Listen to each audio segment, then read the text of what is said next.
ለእግዚአብሔር የተከፈተ ልብ ካለን ሐዘንና ትካዜ በእኛ ላይ አይሰለጥንብንም። ብናዝን እንኳን የሚገባ ሐዘን ነው። የፍቅሩ ጥልቀት ከኛ ስንፍና ጋር ተነጻጽሮ እናለቅስ ይሆናል። ለኔ የተደረገልኝ የክርስቶስ ፍቅሩ እኔን በትክክለኛ ቁመና ላይ ሊያቆመኝ አልቻለም፣ ምንኛ ጎስቋላ ነኝ ብሎ ያዝናል ሰው። ለሞት ከተሰጠ ከዚህ ከንቱ ሕይወት የሚገላግለኝ ማን ነው ብሎ እንደ ቅዱስ ጳውሎስ ያዝናል። በውስጥ ያለውን የሥጋ ሐሳብ ንቅዬ ማስወግደው መቼ ነው ብሎ ያዝናል። ክርስቶስ በፊቱ የተሳለበት ክርስቲያን ቢያዝን ቢተክዝ ሐዘንና ትካዜው መከራውን እያሰበ እንጂ ይሄ ጎደለብኝ አነሰብኝ ብሎ አይደለም። ቤተ ክርስቲያን መጥተህ ተሳልመህ ጫማ ጠፍቶብህ ስትመለስ ከተነጫነጭክ ሐዘንህ ሥጋዊ እንጂ መንፈሳዊ አይደለም።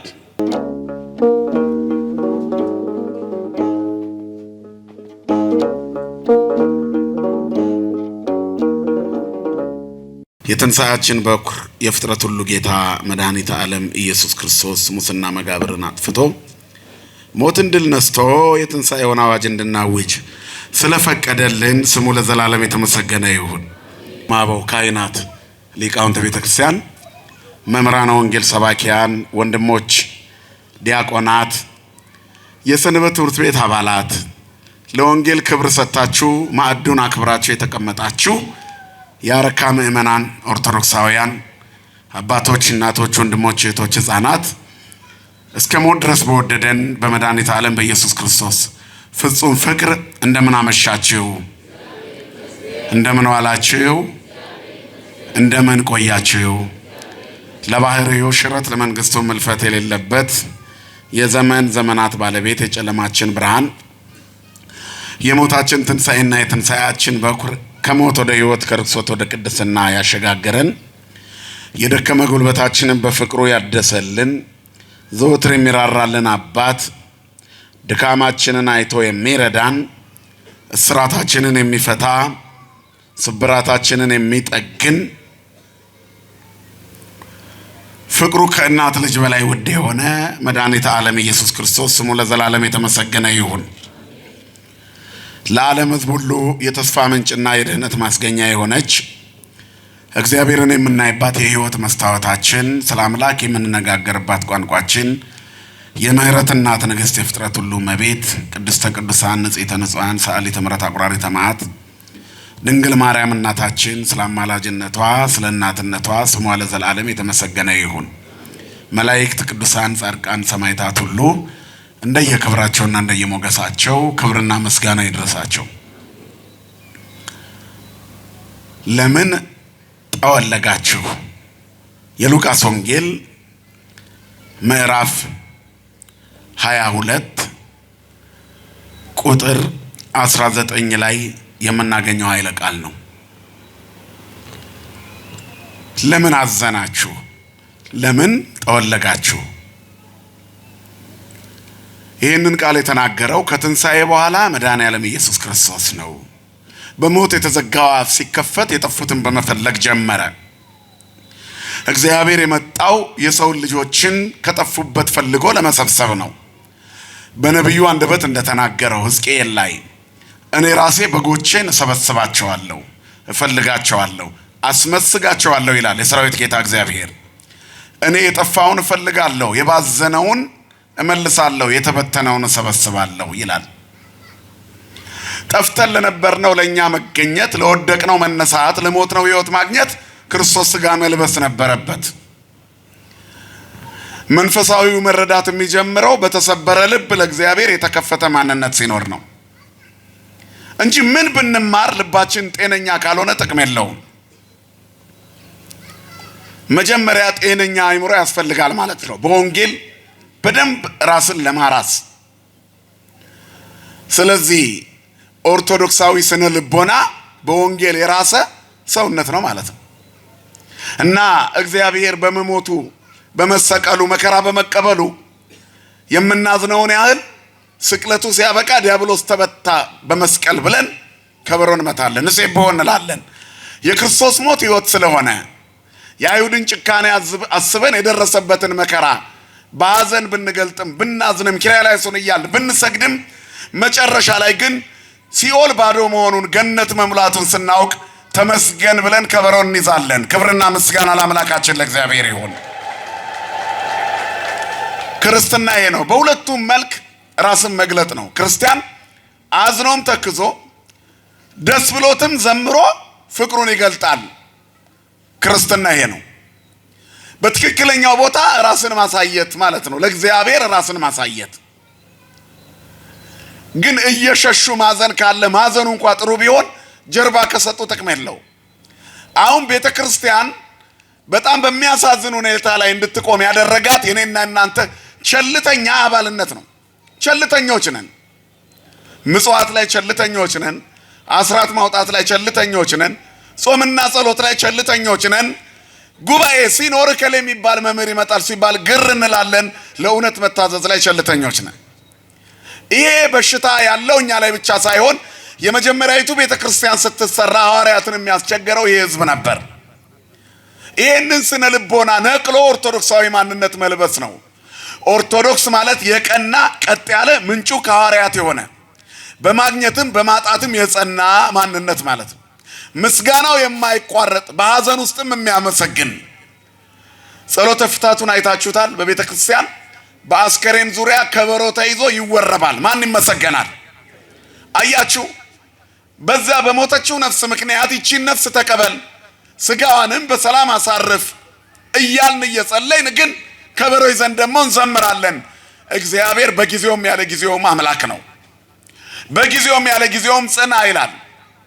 ስለዚህ የቤተ ክርስቲያን ቅዳሴዋ ደስ ይላል እያልን ተኝተን እሑድን የምናደር ከሆነ የክርስትናው በረከት ተካፋዮች አይደለንም። ቤተ ክርስቲያን ቲፎዞ አትፈልግም።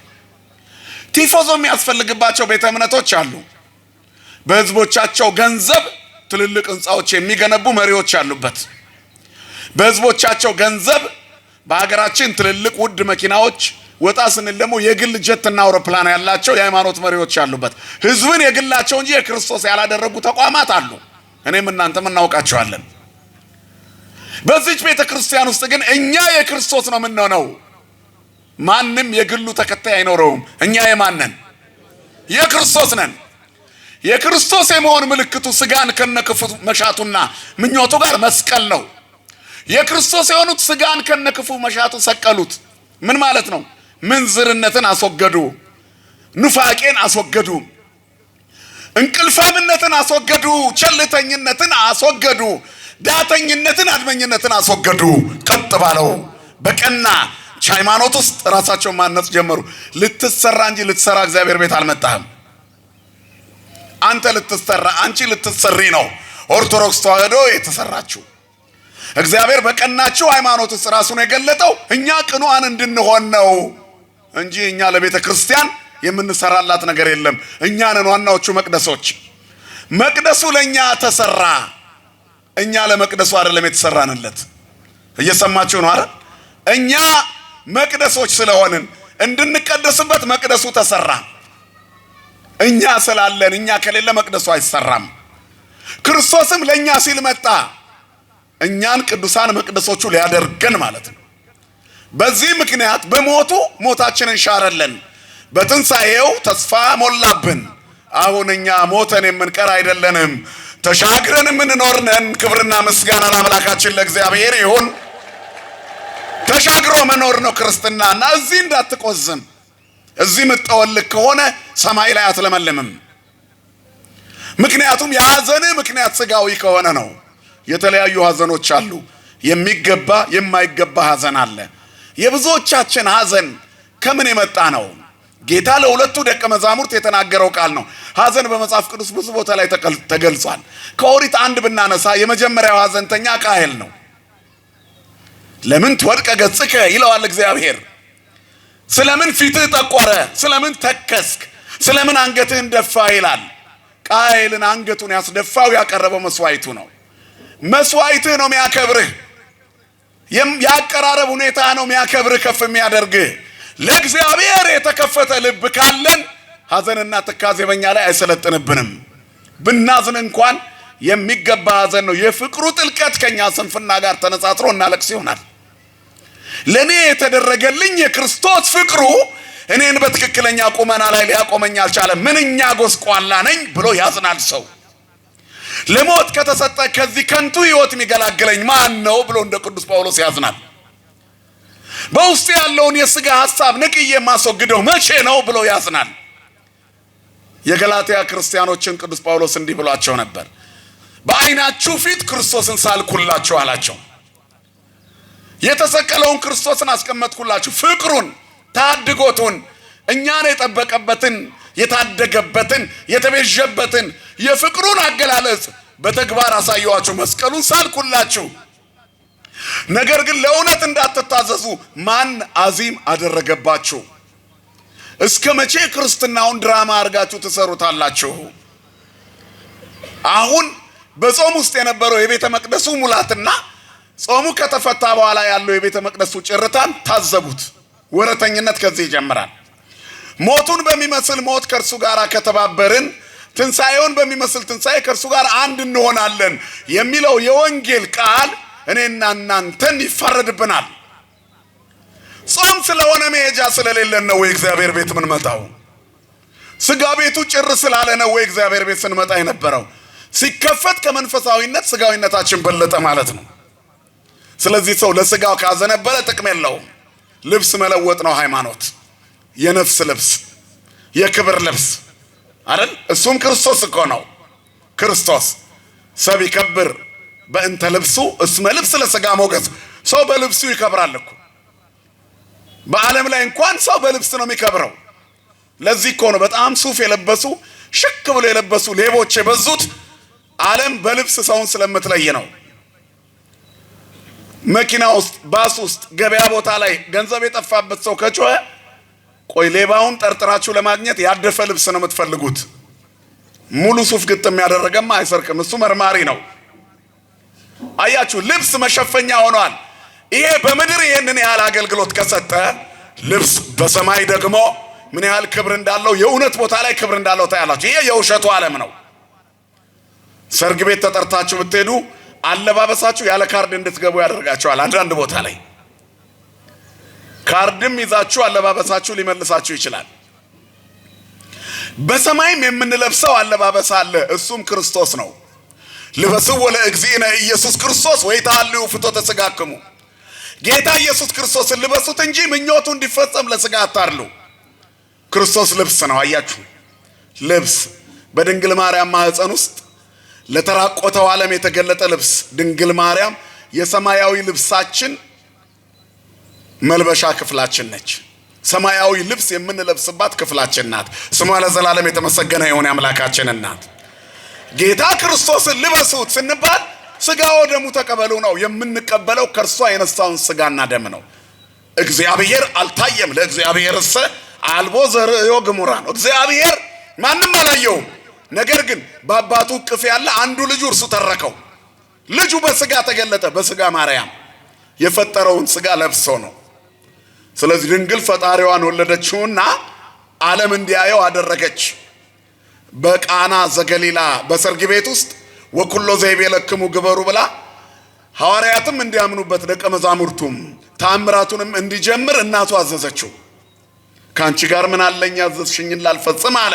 የልጇ ቋንቋ የገባት ስድስቱን የድንጋይ ጋኖች ውሃ እንዲሞሉ እንዲያዛቸው የሚላችሁን አድርጉ አለች።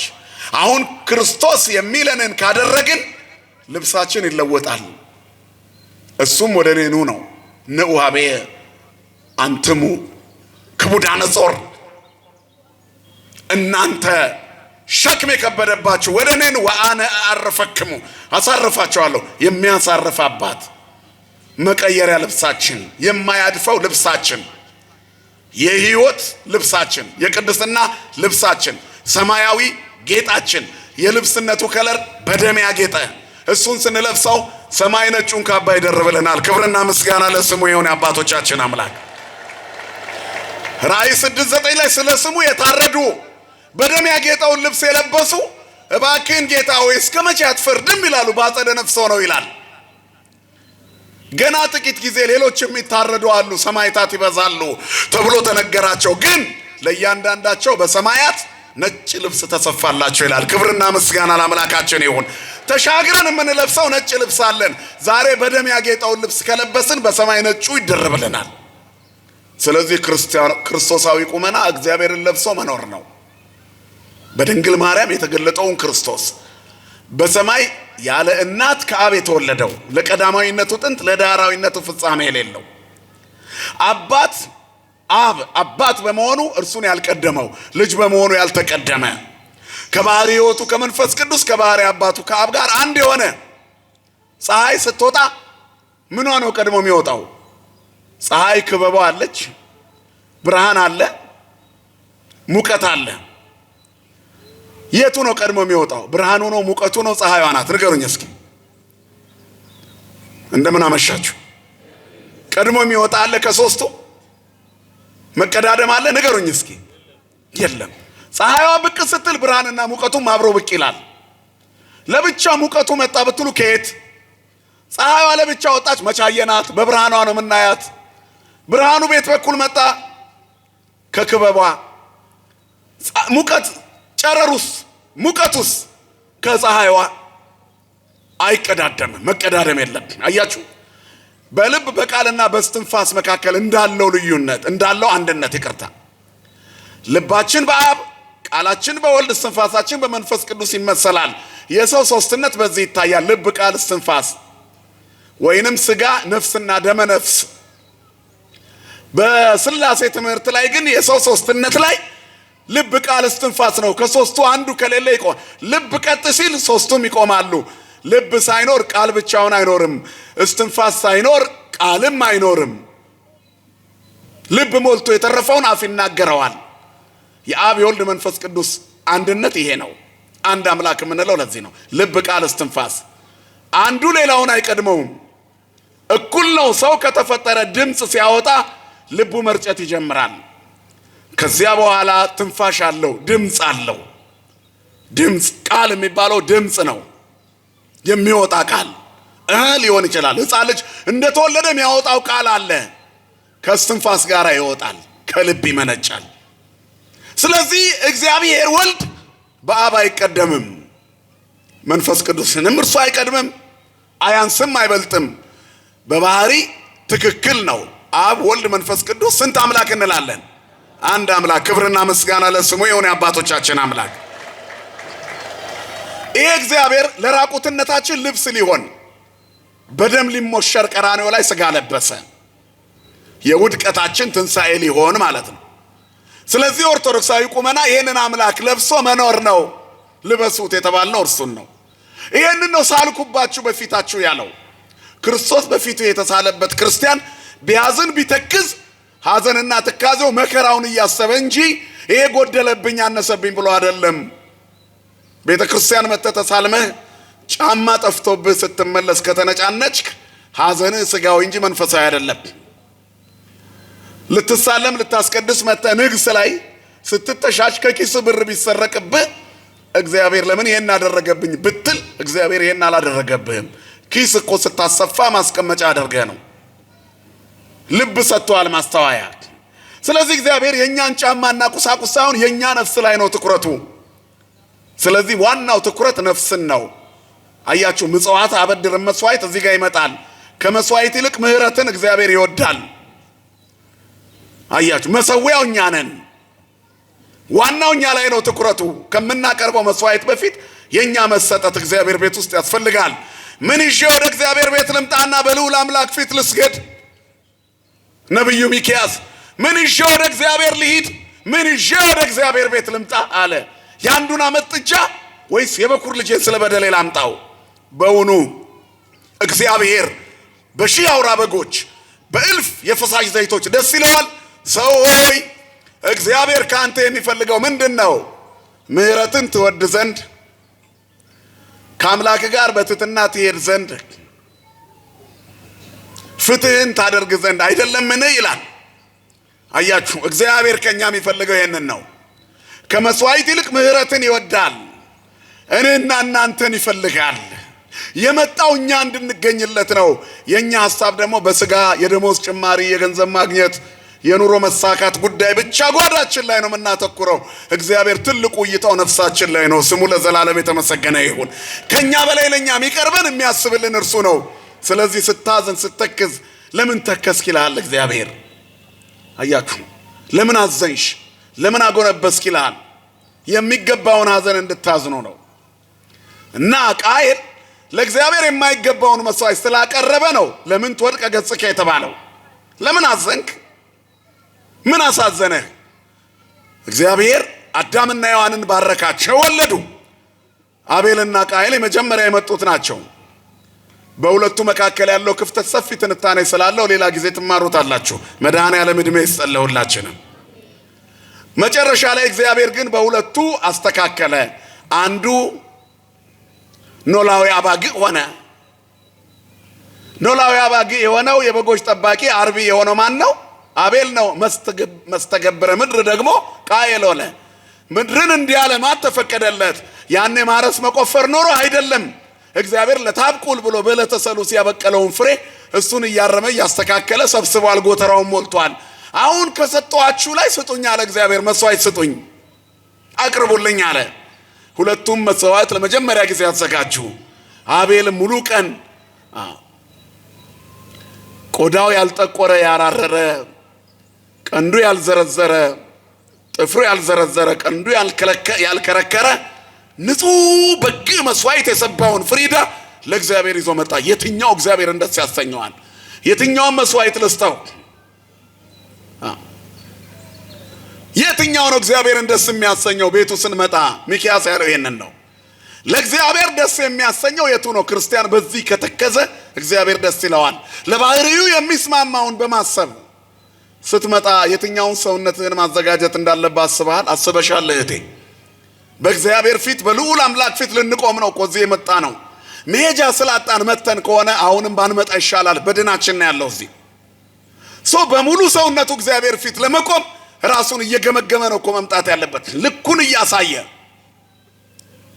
መላ ሰውነታችንን መለካት አለብን ክርስቲያን በቀን ውስጥ የተወሰነ ደቂቃ ራሱን የሚገመግም ነው ማታ ስትተኙ የበደልኩት ሰው አለ ወይ በንግግሬ የተቀየመ ሰው አለ ወይ ለጸሎት ስትቆሙ በሰላም ያዋልከኝ አምላክ ያስቀየምኩት ሰው አለ ማረኝ ይቅር በለኝ ብለን ራሳችንን አዘጋጅተን አልፈናል ክርስቲያን በየቀኑ ንስሐ እየገባ የሚውል እኮ ነው ከንስሐ አባቱ ጋር የሚነጋገር በእግዚአብሔር ፊትም የሚያለቅስ ስለ ኃጢአቱ መድኃኔዓለም ይቅር ይበለን ሁላችንን በውለው የማመስገናችንን ያክል የሰው ውሎ ካበላሸን ክፉ ቃል ካፋችን ከወጣ ንስሐ መግባት አለብን ብቻችንን ልንደሰት ወደዚህ ምድር አልመጣንም ሌላው የሚርበው ከሆነ በእኛ መብላት ይቅርብን ወንድሜን የሚያስተናክለው ከሆነ ስጋ መብላት ይቅርብኝ ማለት ወንድሜን እንዳይኖር የሚከለክለው ረሃብ በላዩ ላይ ተጭኖበት እኔ ጮማ በቆርጥ ምን ያደርግልኛል ጎመኑን ለሁለት ብንካፈል ይሻላል ባለችኝ ነው እንጀራ ሞልቷቸው የሚደፉ አሉ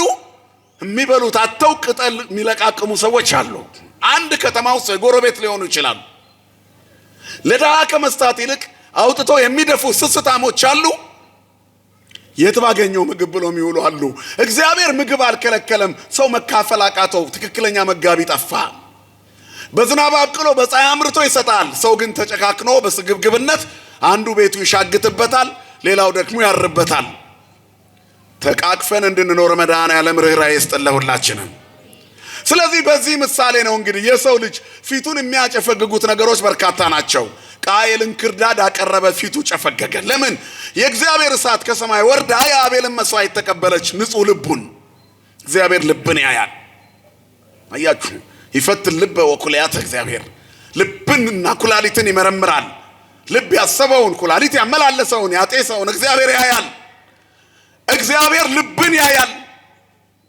ለዚህ ኮኖ ልባችሁ በጸጋ ይጽና የሚለው ልብህን ስጠኝ የሚለው ልብን ያያል እግዚአብሔር ከማንኛውም የሰውነት ክፍላችን እግዚአብሔር እንድንሰጠው የሚፈልገው ልባችንን ነው አንዳንዴ አይናችንን ሰተነው ልባችንን የከለከልነው አለን እዚህ ተቀምጦ አሁን ስንቱ ገበያ ሄዷል ወደ ቤት ሄዷል ስራ ቦታ ሄዷል የት ደርሰህ ትመጣለህ እዚህ ተቀምጠ ልብህን ስጠው ለእግዚአብሔር የህይወት መውጫ እሱ ነው ይላል መጽሐፍ አጥብቀ ልብህን ጠብቅ ሰይጣን ልባችንን እንዳይሰውረው መድኃኔዓለም ይጠብቀን በዚህ ምክንያት የቃየል ልቡ በክፋት የተሞላ ነበር እና የአቤል መስዋዕት ሲሰምር አለቀሰ አዘነ ለምን ፊት ተቆረ ለምን አዘንክ መልካም አርግ እንጂ ያለው እግዚአብሔር እንዲህ አይነት ሐዘን አለ ሌላው ለምን ታለቅሻለሽ የሚል ቃል የምንሰማበት ቦታ አለ የዮሐንስ ወንጌል ምዕራፍ 21 ቁጥር 15 ላይ የትንሣኤው ቀን ቅዱሳት አንስት ወደ መቃብሩ ስፍራ ሲሄዱ ሐሳባቸው ጭንቀታቸው አንድ ነገር ላይ ነበር። ድንጋዩን ማን ነው የሚያንከባልልልን ነው የሚሉት እነ መግደላዊት ማርያም።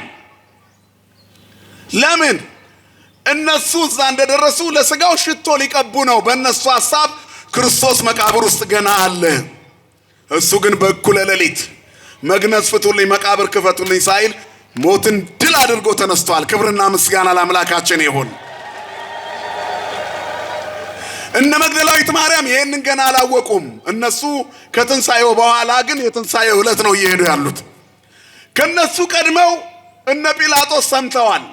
የቤተ መንግስቱ ሰዎች ሰምተዋል። አይሁድ ሰምተዋል። እነ ሐናና ቀያፋ ሰምተዋል። ረበናት አይሁድ መምህራን ሰምተዋል። እስመ ስማ ጸር እሙኑቱ ይላሉ አባቶቻችን። የጠላት ምስክርነት ታማኝ ነው። የሰቀሉት መነሳቱን ሰምተዋል። መቼ ሰሙ? ወታደሮች በቦታው ላይ እንዲቆሙ ተደረገ። በታሪክ ውስጥ ለመጀመሪያ ጊዜ የሞተ ሰው እንዳይነሳ ትንሣኤን ለመከላከል ትንሣኤ ተፈርቶ ወታደር ቆመ። እነሱ ያንን ቀርነ ጽዋዕ ሳይሰሙ በግርማው ተደንቀው ወደቁ። ሰላም ለትንሣኤ ከእምድኅረ ዕለታት ክሌ አቀብተ መቃብር አይላፍ እንበለይ ስሙ ቀርነ ጽዋዕ ነው። ወበእንተዝ ይብሉ ከክርስቶስ በኩረ ትንሣኤ። ክብርና ምስጋና ለስሙ ይሁን የአባቶቻችን አምላክ። አቀብተ መቃብር የሮማ ወታደሮች ሆይ ሰይፎቻችሁ የታለ ነው ይሄ መልክም ይነግረን። አስፈሪው ጋሻና ጦራችሁ የታለ? ዘመናዊ መሳሪያችሁ የታለ? የክርስቶስን ትንሣኤ እንኳን ሊከለክል ቀርቶ የትንሣኤውን የሞገስ የጥሪ ድምፅ እንኳን መስማት አልቻለም። ቦታው በብርሃን ሲትለቀለቅ በግርማ መለኮት ከፍ ሲል ያንን የሚደነቅ ነገር አይቶ ሁሉም ወደ ኋላቸው ወደቁ። የኛ ጌታ በክብር ተነሳ ከመቃብር ከ3 ቀን ከ3 ሌሊት በኋላ። ክብርና ምስጋና ለስሙ ይሁን። መቃብር ይዘው ዘንድ አልተቻለው። እኛንም መቃብር አይሸከመንም። የማንን? የክርስቶስ ነና። ስጋን ከነክፉ መሻቱ ጋር የሰቀል መንፈሳዊነትን የለበስን በልብሳችን እስመ ልብስ ለስጋ ክርስቶስን የለበስን ሞገሳችን ክርስቶስን የለበስ ነው። ለዓለም ጭንቀት የማናስብ ልበስዎ ለእግዚእነ ኢየሱስ ክርስቶስ ወይታልዩ ፍቶተ ስጋክሙ።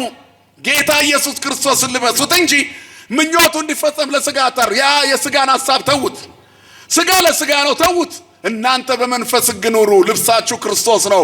ሞትን ድል ያደረገ የመቃብርን ኃይል የሻረ ሞት ሆይ መውጊያ የት አለ?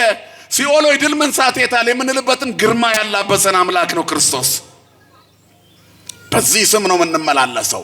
ከስም ሁሉ በላይ በከበረው ስም፣ የዓለምን ታሪክ የለወጠ ስም፣ ውሃውን ወደ ወይን እንደለወጠ ሁሉ የኛ ህይወት ባዶ ህይወት እንዲለመልም በእናቱ አማላጅነት ሁልጊዜ የሚማለድ የሚለመን አባት፣ በቅዱሳን የሚለመን የሚማለድ አባት። እሱ ግን አማላጅ ያልሆነ ተማላጅ፣ ፍጡር ያልሆነ ፈጣሪ፣ ከሦስቱ አካል አንዱ አካል፣ ያልነበረበት ጊዜ የሌለ፣ የማይኖርበት ጊዜ የማይኖር፣ ለቀዳማዊነቱ ጥንት ለዳህራዊነቱ ፍጻሜ የሌለው፣ ከዓለም አስቀድሞ የነበረ ክብርና ምስጋና ለስሙ ይሁን። እርሱ ክርስቶስ ያው እግዚአብሔር ነው። ክርስቶስ እግዚአብሔር ነው። ክርስቶስ ማን ነው ወገኖች? እግዚአብሔር ነው።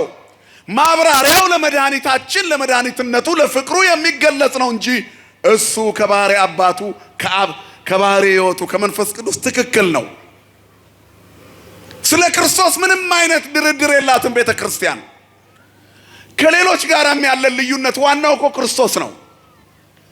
ምክንያቱም እሱ ዓለምን የተቤዠው ያዳነው በባህሪው ነው። ፍጹም በሆነ ፍቅሩ በማይለወጥ ማንነቱ ከዘመናት በፊት የነበረ እግዚአብሔር እሰ ንጉሥ ውእቱም ቅድመ ዓለም፣ ከዓለም አስቀድሞ ንጉሥ የሆነ ወገብረ መድኃኒተ በማእከለ ምድር፣ በምድር መካከል መድኃኒትን የሰራ እሱ ክርስቶስ ዋናው የቤተ ክርስቲያናችን ማዕከል፣ የስብከታችን የመቅደሳችን ኩልላት፣ የቤታችን ራስ፣ ክብርና ምስጋና ለስሙ የሆነ እሱ ነው መመኪያችን፣ ኃይላችን፣ ብርሃናችን። ከጨለማ ወደሚደነቅ ብርሃን ያመጣን። በዚህ አንከራከርም። ስለዚህ በድል ተነስቷል። ወታደሮቹ ወደ ቤተ መንግስት ሮጡ። ምን አያችሁ አሏቸው። ያ ዓርብ ዕለት የገረፋችሁት ያንገላታችሁት 14 ጊዜ ሲወድቅ በቆሰለ ትከሻው መስቀል ተሸክሞ ትልቁን መስቀል እየጎተተ ሲወጣ ያያችሁት እንደዛ አይምሰላችሁ። ዛሬ ሌላ ነው፣ ተቀይሯል አለ። ነገር ተለውጧል። ክርስቶስ ተነስቷል። የሕማሙ ምልክት የችንካሉ የፍቅር አርማ እንጂ የሕመም ምልክት የለበትም። በግርማ ሲነሳ አይተናል አሉ። እግዚአብሔር ይክበር ይመስገን የአባቶቻችን አምላክ። ወዳጆች ያልጠበቁትን ትንሣኤ ጠላቶች ጠበቁ። እንደሚነሳ ግን የነገራቸው ለወዳጆቹ ለደቀ መዛሙርቱ ነበረ። ጆሮአቸውን አጮልቀው የሰሙ አይሁድ ናቸው። ያ አሳች አሉ እነ ሐናና ቀያፋ እነሳለሁ ብለዋል። በኋላ ደቀ መዛሙርቱ ሰርቀው ተነሳ እንዳይሉ አሉ። ደቀ መዛሙርቱ ለራሳቸው ፈርተው በራቸውን ቆልፈው ነው እኮ ገና በተዘጋ ቤት ገብቶ ነው አይዟችሁ የሚላቸው። ያኔ ነው ወንዝ ጽሆት መጻ ጊዜ ኢየሱስ ይላል። ዓለም የዘጋችብንን ደጅ እሱ ሳያንኳኳ ሳይከፍት ወደ ውስጥ ይገባል። እሱ ሁሉን ማድረግ የሚችል አባት ነው። ክብርና ምስጋና ለስሙ ይሁን። ስለዚህ መድኃኒት የሆነ ኃይል የሆነ ሕይወት የሆነ ጸጋ የሆነ ግርማ የሆነ ክርስቶስ ተነስቷል አሉ ወታደሮቹ። ኧረ እንደዛ ቀጥቅጠን ገርፈን የደም ጎርፍ ከሰውነቱ እንዲወጣ አድርገን አጥንቶቹ እስኪቆጠሩ የገረፍነው በምን አቅሙ ይነሳል? ተዋሏቸው። ኧረ አይምሰላችሁ። የዓርብ ዕለቱ ዝለት የለም። አሁን በግርማና በኃይል ነው ያለው። ደስ አይልም ክርስቲያኖች? የክርስቶስ ትንሣኤ እንዲህ ሞገስ የሰጠን ነው። ለዚህ እኮ ነው አሁን በደስታ የምናከብረው። አሁን ማንም ሞት የሚይዘው የማይችለው ነው አሉ። ተጨማሪ ብር ሰጧቸው ይላል የማቴዎስ ወንጌል ምዕራፍ 27። አፋችሁን ዝጉ፣ እኛ ተኝተን ሳለ ደቀ መዛሙርቱ መጥተው ሰረቁት በሉና አውሩ አሏቸው። ምን እናስወራቸው? ከተማው በእጃቸው ናት። ደቀ መዛሙርቱ የተዘጋ በር ውስጥ ቁጭ ብለዋል። ስለዚህ ገብተው ሰብረው አይፈልጉትም ነበር። ትንሣኤውን እነሱም አምነዋል። ማን ይመስገን ወገኖቼ? እግዚአብሔር የተመሰገነ ይሁን። የጠላት ምስክርነት ታማኝ ነው። ይሄ ሁሉ የሆነው በእኩለ ሌሊት ነው። ሊነጋጋ ሲል እነ መግደላዊት ማርያም መሄድ ጀመሩ። ገስግሰው መቃብሩ ጋር ሲሄዱ ሐሳባቸው ማን ነው ድንጋዩን ከመቃብሩ ላይ የሚያነሳልን ነው። አንድ የሆነ ሃፒ ኢስተር ሚል የእንግሊዝኛ አኒሜሽን ለሁላችሁም ተልኮላችኋል። ለብዙዎቻችሁ እንኳን አደረሳችሁ። በአኒሜሽን የተሰራ ቪዲዮ የመቃብሩ በር ሲከፈት ይታያል አይደል? ከዛም በኋላ ክርስቶስ ሲወጣ ይታያል። ለእኔ ራሱ ብዙ ሰዎች ልከውልኛል። በጣም ትልቅ ስህተት፣ ትልቅ ኑፋቄ ነው። ስልካችሁ ላይ ካለ አጥፉት። ኦርቶዶክሳዊ አስተምህሮ አይደለም። መቃብር ተከፍቶለት አልወጣም የኛ ጌታ። በተዘጋ መቃብር እያለ ነው በትንሣኤው በክብር ብድግ ያለው። ክብርና ምስጋና ለስሙ ይሁን። ክፈቱልኝ አላለም። በአኒሜሽን ተከፍቶለት የወጣው ክርስቶስ አይደለም። እሱ ሌላ እነሱ የሰሩት ፈረንጅ ነው። የኛ ጌታ ተከፍቶለት አይደለም የወጣው፣ በተዘጋ ደጅ ውስጥ ነው ያለፈው። አባ ጊዮርጊስ ዘጋስጫ ሶስቱን የአብን ደጅ አደንቃለሁ አለ። አንደኛው የድንግልና ደጅ አለ፣ የእመቤታችን ማህፀን። ሁለተኛው የመቃብሩ ደጅ ሳይከፈት ገብቶ የወጣበት። ሶስተኛው የደቀ መዛሙርቱ ቤት ወይንም ጽርሐ ጽዮን ሳያስከፍት ገብቶ ወንዘ ጽሆት የተዘጋው ደጅ ገብቶ ሰላም ለእናንተ ይሁን ያለበት። የመቃብሩን ደጅ የሚመስለው ነገር አለ። ነቢዩ ዳንኤል በአናብስት ጉድጓድ ተጥሎ ሳለ ዕንባቆም ነቢይ ተላከ። ስንቅ ይዞለት ሄደ። እንደተዘጋ ገብቶ መግቦት ወጣ።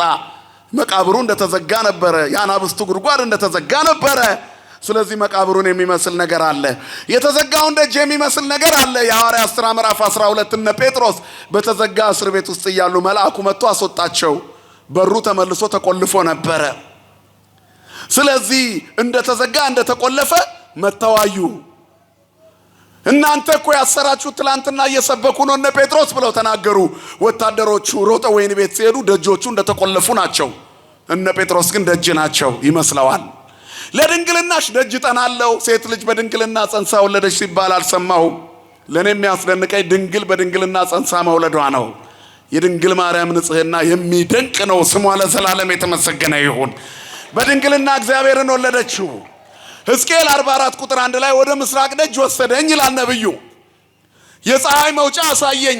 የምስራቁን ሰማይ አየሁ፣ ተዘግቶ ነበረ፣ ተቆልፏል። ይሄ ደጅ አይከፈትም። እግዚአብሔር ግን ሳይከፈት ገብቶ ይወጣበታል። አልቦ ዘይበው ዘንበለ እግዚአብሔር እኮ ከእግዚአብሔር በስተቀር ገብቶ ማይወጣበት። ቅድመ ወሊድ፣ ጊዜ ወሊድ፣ ድህረ ወሊድ ድንግል ዘላለም ናት እመቤታችን። ስሟ ለዘላለም የተመሰገነ ይሁን። ስለዚህ የሚደነቅ ነው። እንመለስ ወደ ትምህርቱ። የመቃብሩ ደጅ እንደተዘጋ ነው ጌታ የተነሳው። ድንጋዩን ማን እንደሚያነሳላቸው ጨንቋቸዋል። ሲደርሱ ይላል መቃብሩ ክፍት ነበረ ይላል ዮሐንስ።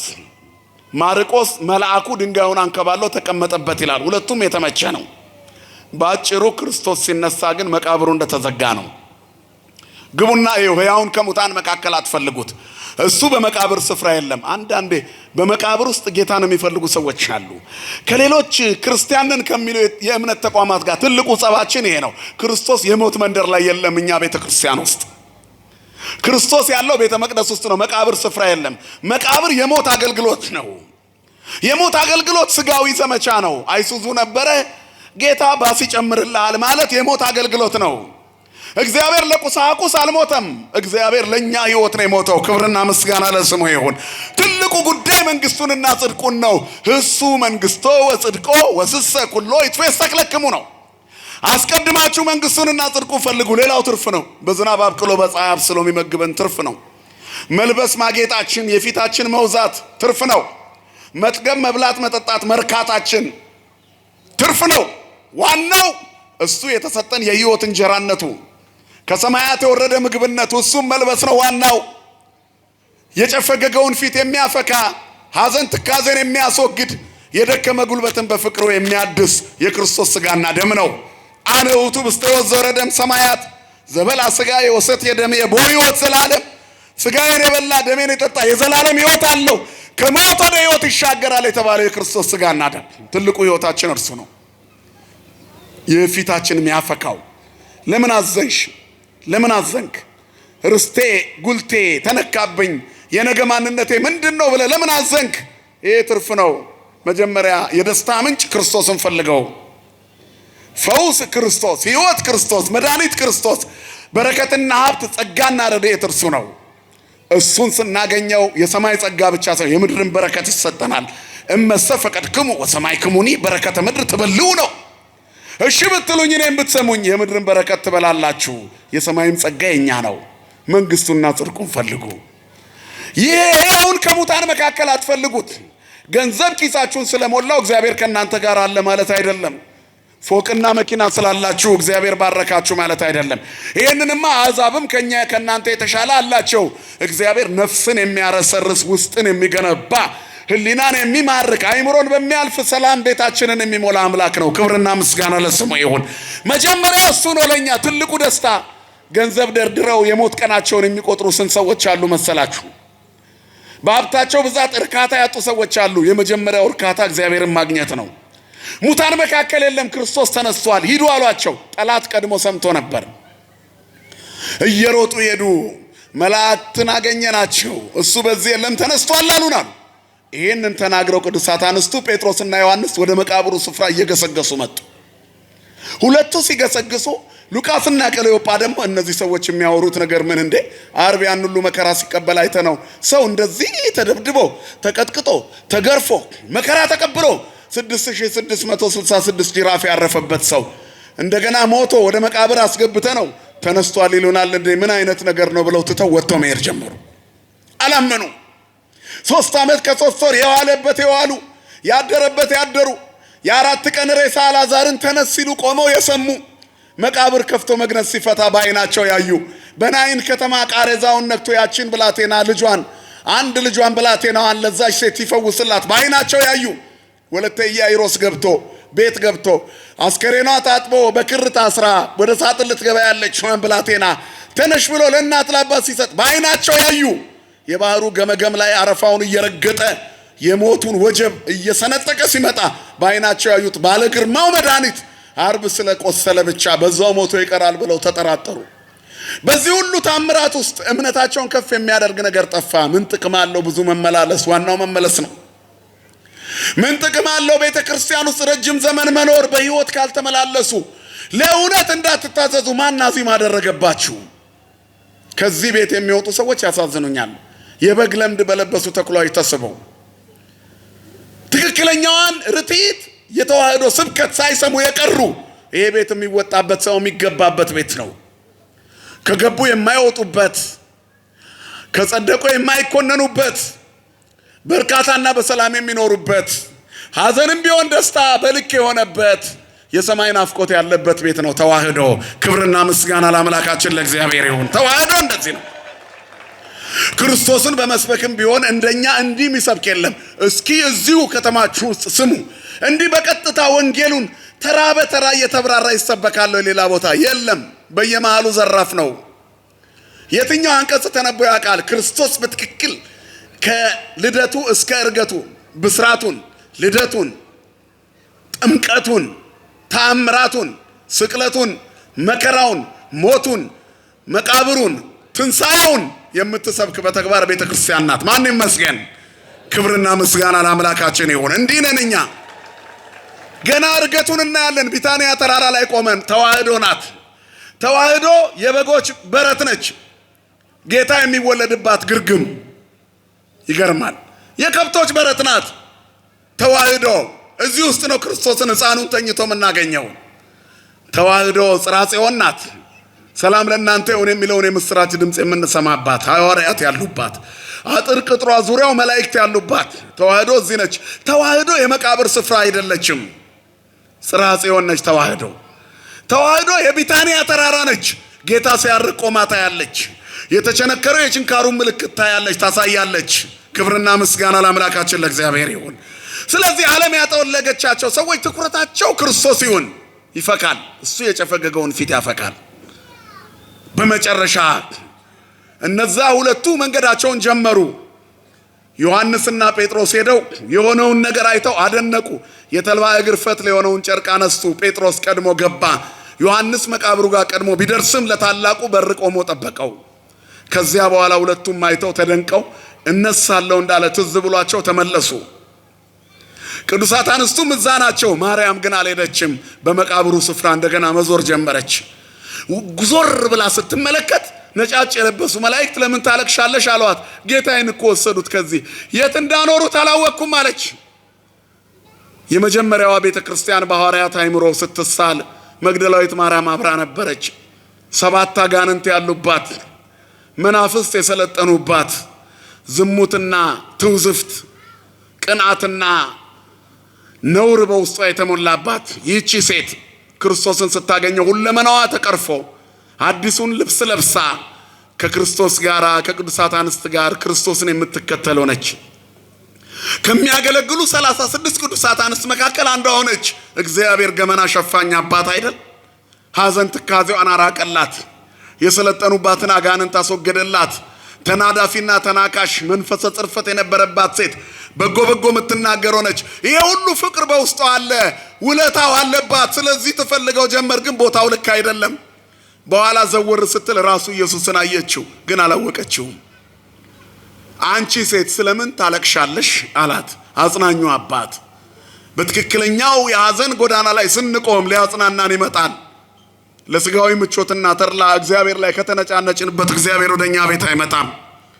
መንግስቱን ለማግኘት ስናለቅስ ግን ለምን ታለቅሳላችሁ ብሎ ያጽናናናል። አጽናኝ እግዚአብሔር ነው፣ የሚያጽናና አባት፣ እንባን የሚያብስ መጽሐፍ እንደሚናገር የሰራዊት ጌታ እግዚአብሔርም እንባን ሁሉ ከዓይኖቻችን ላይ ያብሳል ይላል። እግዚአብሔር እንባችንን ያብስልን። ስለዚህ ይህ ከሆነ በኋላ ማርያም አላት። አሁን አወቀችው። ረቡኒ ብላ እግሩ ስር ተደፋች። ማን ይመስገን? ክብርና ምስጋና ለአምላካችን ይሁን። መልካም እረኛ እኔ ነኝ፣ በጎቼ ድምፄን ይሰማሉ ብሏል። እረኛና በግ ተገናኙ።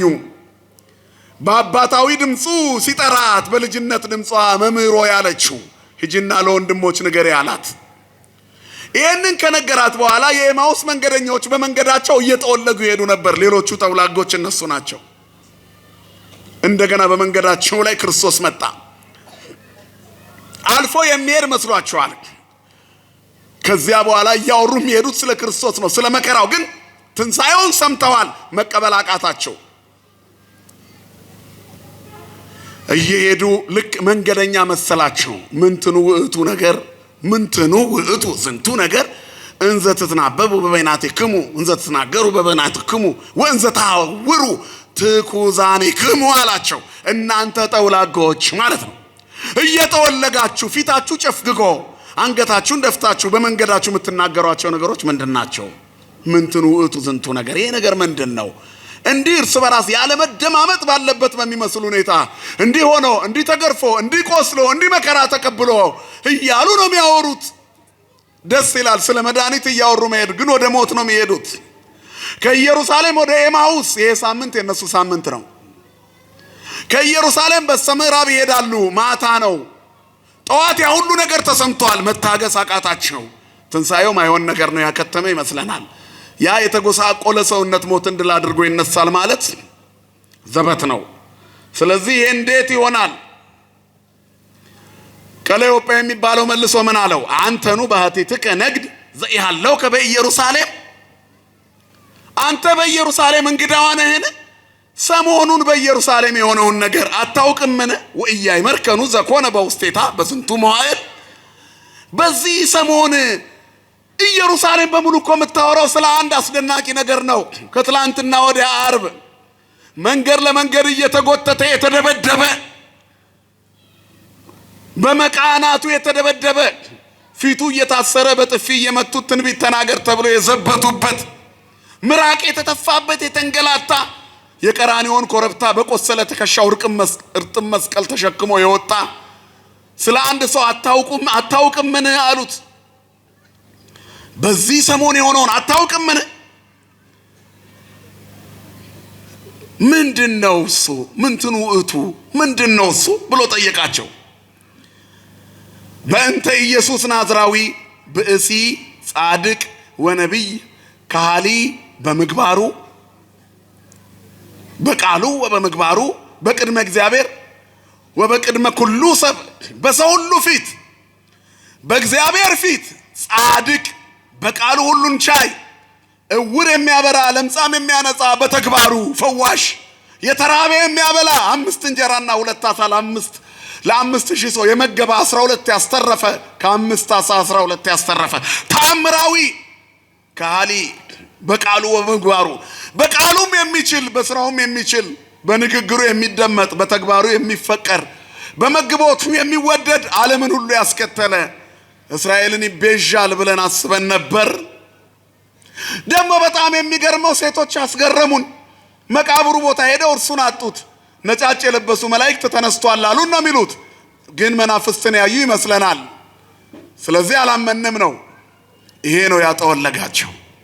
የክርስቶስ መከራው መስቀሉን እያሰቡ ማዘናቸው ደስ የሚል ቢሆንም ሁለተኛው የመጠወለጋቸው አሉታዊው ጎን ደግሞ የምዕራቡ ፀሐይ አይናቸው ላይ ሲያበራ የምስራቁን ፀሐይ ክርስቶስን ማየት አቃታቸው። እንዳያውቁት አይናቸው ተሰውሮ ነበር ይላል። ብዙ ሰዎች ክርስቶስ ተሰውሮባቸዋል። ስሙን ይጠራሉ፣ ስለሱ ያወራሉ እንጂ አይኖሩበትም። በየአዳራሹ ኢየሱስ ኢየሱስ ይባላል። አጠገባቸው ጋር ቢቆም አያውቁትም። መግደላዊት ማርያም እየፈለገችው አላወቀችውም። በድምፁ ሲጠራት ረቡን ያለችው አትክልት ጠባቂ መስሏት ነበር። ዛሬም ኪሳቸውን የሚሞላ የመሰላቸው የሃይማኖት መምህራን አሉ። ክርስቶስን በስጋቸው ብቻ የሚፈልጉ ህዝቦቻቸውን የሚያጭበረብሩ ለንግድ የሃይማኖት ቤት የከፈቱ አሉ። አያችሁ፣ እየተወለጉ የሚሄዱ መጨረሻ ላይ የሚደርቁ። ክርስቲያን እየለመለመ የሚሄድ ነው እኮ። ጻድቅ እንደ ዘንባባ ያፈራል ይላል መጽሐፍ። ጻድቅ እሰ ከመ በቀልት ይፈሪ ወይ በዝ ከመ ዘግባዘ ሊባኖስ ትኩላንም ሙንቱ ውስተ ቤተ እግዚአብሔር። ጻድቅ እንደ ዘንባባ ያፈራል፣ እንደ ሊባኖስ እንደ ዝግባ ከፍ ከፍ ይላል። ለምን? በእግዚአብሔር ቤት ተተክሏል። ከተነቀለ ይጠወልጋል። ሉቃስና ቀለዮጳ ስለተነቀሉ ጠወለጉ። ከዚህ ቤት አትውጡ፣ መድኃኔዓለም በቤቱ ያጽናን ሁላችንንም። ስትወጣ ትተወልጋለህ። ሰው እንዴት ይወጣል ከእግዚአብሔር ቤት? ከመንፈሳዊነት ወደ ስጋዊነት ሲያዘነብል፣ ከሰማያዊ ናፍቆት ምድራዊ ፍላጎት ሲስበው፣ ድንግልናውን በዝሙት ሲቀይር፣ አንድነትን በዘረኝነት ሲሸቅጥ፣ ጊዜ ባመጣበት የዘረኝነት ዋሻው ሲወተፍ ይጠባል። ሰው ያንሳል፣ ይጠወልጋል፣ ይደርቃል። ሁሉ ጊዜ ከእግዚአብሔር ጋር የሚኖር ሰው ግን ይለመልማል። ወዘእጎ ያነብብ መዓልተ ወሌሊተ ወይከውን ከመ ዕፅ እንተ ትክልት ሀበ መዋዘ ማይ ነው። በየቀኑ ሕጉን ያነባልና በውሃ ፈሳሽ ዳርቻ እንደተተከለች ተክል ይሆናል። እንተ ትሁብ ፍሬሃ በበጊዜሃ ወቁጽላን ይትነገፍ ነው። ቅጠሎቿ የማይረግፉ ይሆናል፣ ባለ ፍሬ ይሆናል። ክርስቲያን ፍሬ የሚያፈራ ተክል ነው፣ መነቀል የለበትም። ወንድሜ ለምን ፊት ጠወለገ? እንደ ቃየል እንክርዳድ አቅርበህለት ይሁን ለእግዚአብሔር። እድል ለምን ጠማማ ሆነ? በየቀኑ ለምን አዘንተኛ ሆንሽ? ለምንድን ነው የምትቀኙ? የአቤልን መስዋዕት እያየሽ አትቅኝ፣ አንቺም አቤልን ለመሆን ሞክሪ እንጂ እንክርዳድ አቅርበሽለት ለምን አልበላልኝም አትበይ። እግዚአብሔር የሚቀበለው መስዋዕት ንጹህ መስዋዕት ነው፣ የከበረ የተከበረ መስዋዕት ደግሞ የተሰበረ ልብ ነው አይደል የሚለው መጽሐፍ መዝሙር 50 ላይ ልበ ትሑተ ወየዋህ ኢይሜንን እግዚአብሔር የተሰበረ ትሑት ልብ ነው፣ አይጥልም አይንቅም። ስለ ፍቅሩ የተዋረዱትን እግዚአብሔር ይወዳል። ስለዚህ ለምን ታዝናላችሁ? መስዋዕታችሁ ልክ ላይሆን እኮ ይችላል። ጎረቤትሽ አዝናብሽ እስከሆነ ክርስቶስ የሞተለትን ወንድምሽን አስቀይመሽው ከሆነ በባልንጀራ ላይ በሐሰት እየመሰከርክ እያማኸው አንተ ደስ ብሎ ልትኖር እንዴት ትመኛለህ? የእግዚአብሔርን ተክል እየነቀልክ አንተ እንዴት እንደተተከለ ትሆናለህ? ጠውልጋል። ወደ ዓለም እየሄድክ ነው። ሰው ኃጢአት መስራት ሲጀምር ወደ ዓለም እየሄደ ነው። ዘረኝነትና ጭፍን ብሔርተኝነት ፍጹም ነግሶ በተቆጣጠራት ሀገር ላይ የክርስቶስ ሆኖ እንደ መለየት ያለ እድለኛነት የለም። ኦርቶዶክሳዊነት ተነጥሎ መውጣት ነው። መጽሐፍ ከመካከላቸው ውጡ የተለያችሁን ይላል። ተለዩ። ዘረኝነቱ ከቤተ መንግስቱ የባሰ ቤተ ክህነት ውስጥ የሃይማኖት ሰዎች ላይ ብሷል።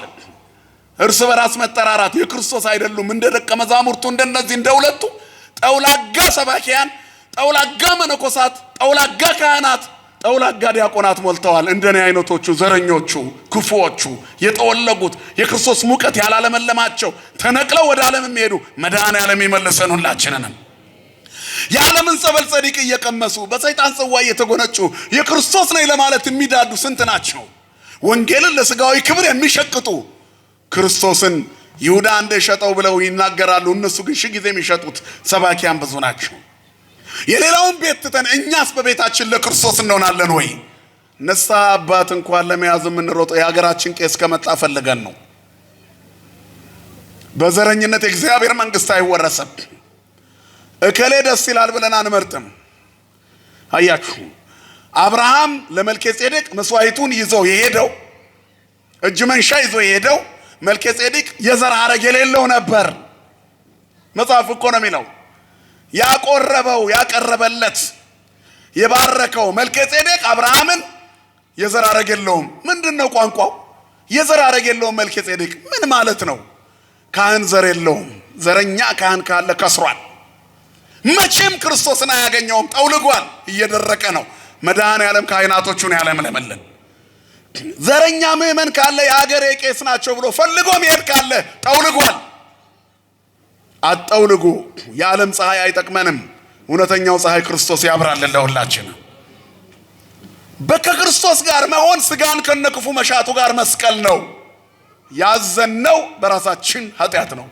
ነብዩ ምንድን ነው ያለው? እስራኤል ሆይ ይሄ ሁሉ ውድቀትክ የራስ ስህተት ነው ይላል። እስራኤል ውድቀታቸው የራሳቸው ነው። በተቀደሰው ተራራ ስር ለጥጃ ይሰግዳሉ።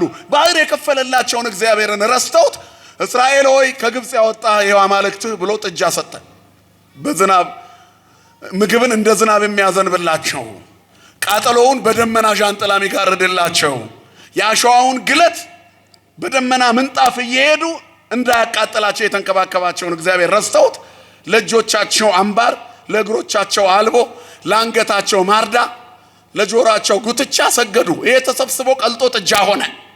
ዛሬም ገንዘብ እያመለኩ የሚኖሩ ሰዎች አሉ። አያችሁ፣ ገዳም እንሄዳለን። ከዚህ ተነስተን ጸበል ወርደን መቅዳት ይደክመናል። ስንፍና ነው። ኪሳችን ውስጥ ባለው ገንዘብ ጸበል ቀርተህልኝና ብለን ተማሪውን እንልከዋለን። አንዱን መንገደኛ እሱም ታች ድረስ ከመወርድ ብሎ ከሆነ ወራጅ ውሃ ቀርቶ ይዞልህ ይመጣል። ከዛ ቲፕ ሰጥተህ ይዞ ወደ ቤት የሄድከው ወራጅ ውሃ ነው፣ ጸበል አይደለም። ከቅርቡ ነው የሆነ ጨለፍ አድርጎ ነው ያመጣልህ። እስመ በብዙ ጻማ ወድካም አለወን ንባ ውስተ መንግስተ እግዚአብሔር፣ ወደ እግዚአብሔር መንግስት በብዙ ድካም እንገባ ዘንድ አለን ይላል። ዋጋ የሚከፈልበት ነው ክርስትና። የክርስትና ሃይማኖት የጸና ኪዳን ነው።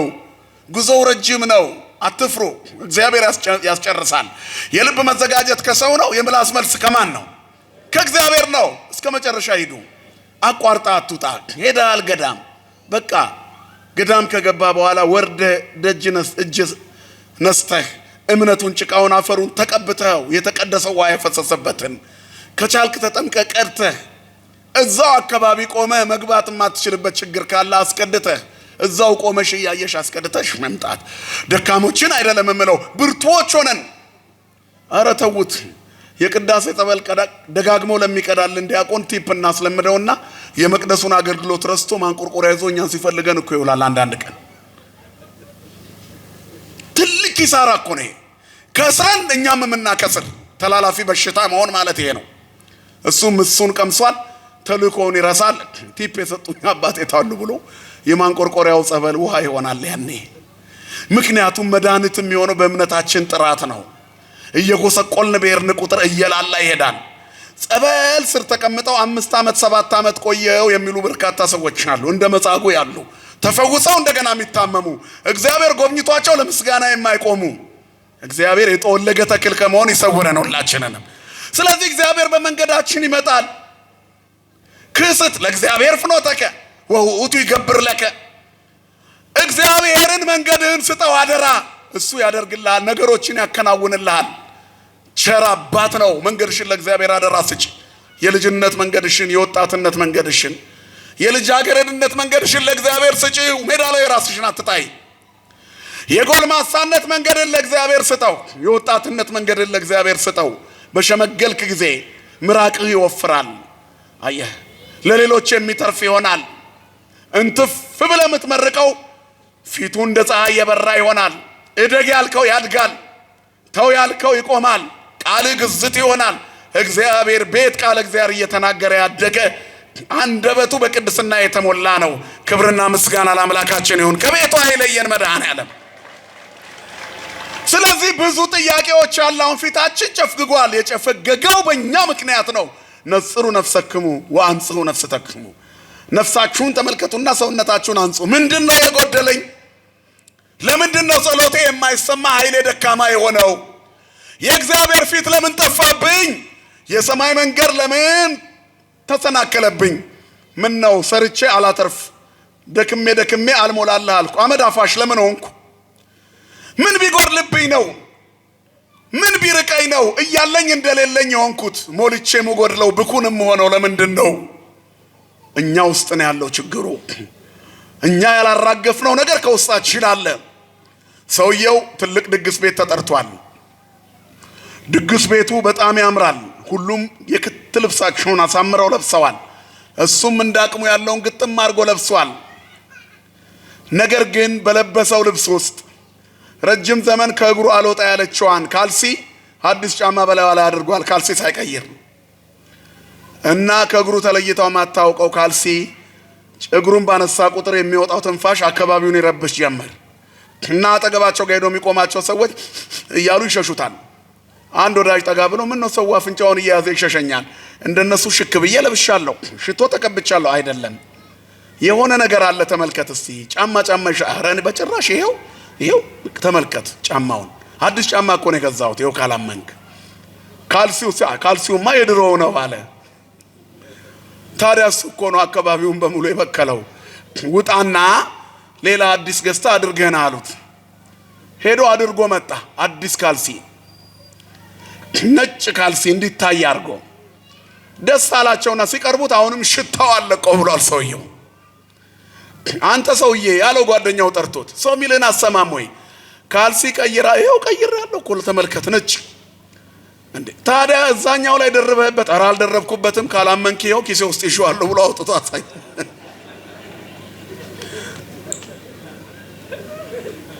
አያችሁ፣ ያልጣልናቸው ነገሮች አሉ። አለቅ ያለን ይዞን ቁጭ የሆነ ቀን እስኪመጣ ደብቀን እሱ ነው እየሰነፈጠ ፊታችንን ያጨፈገገው። አራግፉ።